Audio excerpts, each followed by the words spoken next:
Hi, I am Anna. I come from www.ntvforex.com.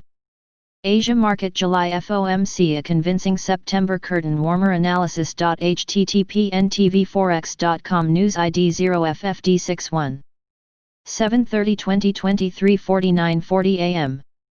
U.S. equities were stronger Wednesday with the S&P up 1.2%. The Fed was in line with expectations, though that also meant a reiteration of the need for further monetary and fiscal support. It wasn't exactly the most riveting FOMC of recent times after the Fed let the cat out of the bag late Tuesday by pledging to extend its emergency programs, but it still managed to cross T's and outdove even the market's most dovish expectations. Investors liked what they heard from Chair Powell.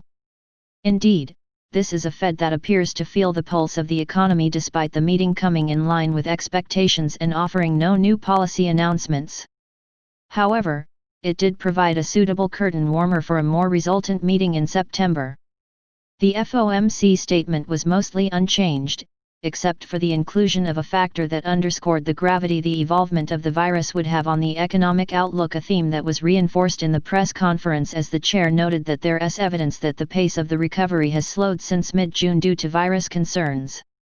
For me, the Fed's view can be summed up in the response Powell gave to a question about the need for additional fiscal and monetary support. The political message to Congress came through loud and clear as Powell said those people would struggle to pay their bills or even remain in their homes. I can't recall a Fed chair even remotely as forthcoming in telling Congress to quit squabbling, as the need for fiscal stimulus is paramount to complement the Fed's do whatever it takes mantra, mainly to avoid a double-dip recession. Indeed, it's the artful dodger no more. But make no mistake, this is a Fed in control that knows there's a limit to what the FOMC can do for the economy. It can influence the markets and adjust the wealth distribution of investors and ease the burden on borrowers, but they cannot directly impact incomes for the majority of folks. The current situation is all about money in consumer pockets, which is precisely why fiscal policy is so much more important. But, at the same time, the Fed maintained the line in its formal statement that asset purchases will continue at least the current pace. While that's no change from June's language, it underlines that if the Fed were to make a change, it would be to increase the extent of accommodation rather than dial it down. In other words, they'll do what it takes to make sure the bears won't snatch defeat from the jaws of victory. The Fed is not offering forward guidance in the conventional sense. However, it's undoubtedly nodding very emphatically to its fear of the gloom still to come while holding back on his big bazooka when they roll out a new monetary framework. But by no means is this an open invitation to strap on risk in an unbridled fashion, as Chair Powell knows the August nasties are coming. However, I do look at these proceedings through a more bullish lens. The recent surge in virus cases and the reimposition of some lockdown control measures will moderately slow the economic recovery in the near term. Assuming virus developments don't prompt the reimposition of widespread control measures, we should expect the global economy will continue to rebound while the US recover to get back on track in March.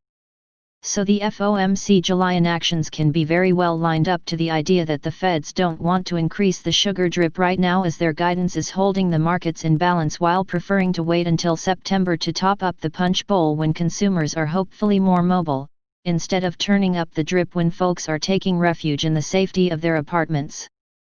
Forex markets.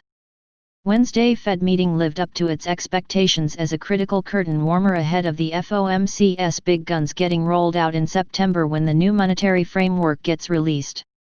With the leading market risk event now in the rear-view window and the Fed keeping the door ajar to further dollar weakness, traders were initially content to go along their merry way to sell the dollar. But with the Eurist struggling to break 1.1800 and gold failing to set new highs, the road to currency and gold market nirvana could be a little bumpier, as it will probably come down to data divergence, rather than a policy transmission shift, that will push the Eurist to January 2000 and gold above $2,000. Generally, after a post, the FOMC move trader will take note and study the data and formulate options on recent price actions across several markets. Most of these readings this morning are a bit dovish and crowded, but all closely correlated. The worry into month-end rebalancing is if one gives, all of them are liable to buckle. The month-end is tomorrow, so it could be reasonable to assume the USD could rally into the month-end. The EU equity market has outperformed US colleagues and gold to slide as bullion has outperformed the S&P 500 this month.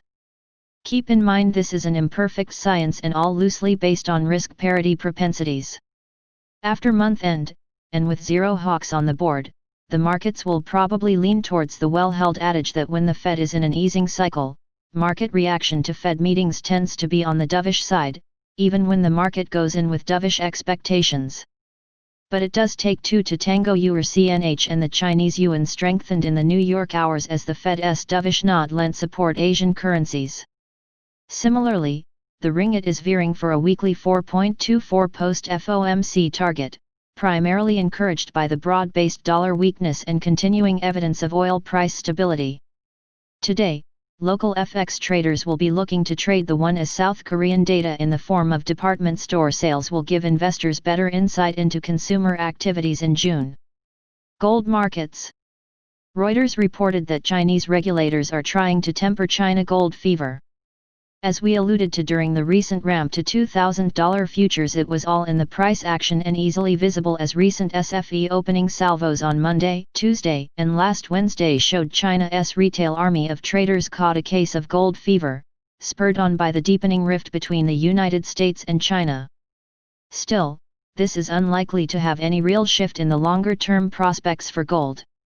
And to borrow a horse racing betting analogy, when you have the perfect trifecta of the Fed policy geared towards depressing real 10-year yields, the US dollar status a reserve currency in question, and the CV19 headline reels continuing to spin, it doesn't get much better than that for the longer-term gold prospects. Subscribe our channel to receive the news as soon as possible. Thank you for watching. If you want to read real-time news, text messages to MT5 Expert Advisors page at https://m.me/mt5.expert.advisors.